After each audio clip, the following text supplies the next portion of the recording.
بسم اللہ الرحمن الرحیم۔ زینب ٹی وی کی طرف سے میں آپ لوگوں کے ساتھ رسول اللہ صلی اللہ علیہ وآلہ وسلم کا بہت ہی پیارا فرمان شیئر کرنے جا رہی ہوں کہ رسول اللہ صلی اللہ علیہ وآلہ وسلم نے ارشاد فرمایا کہ جس شخص کے دل میں رائی کے دانے کے برابر بھی تکبر ہوگا وہ جنت میں نہ جائے گا۔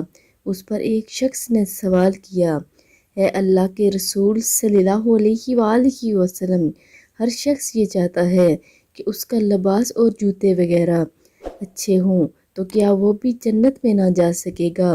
اس پر رسول اللہ صلی اللہ علیہ وآلہ وسلم نے فرمایا کہ یقیناً اللہ تعالیٰ خوبصورت ہے اور خوبصورتی کو پسند فرماتا ہے۔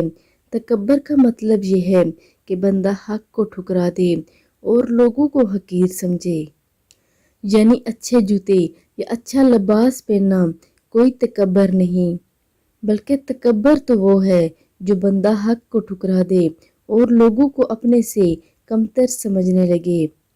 آپ سب بھی ویڈیو کو آگے لازمی شیئر کریں۔ جزاک اللہ۔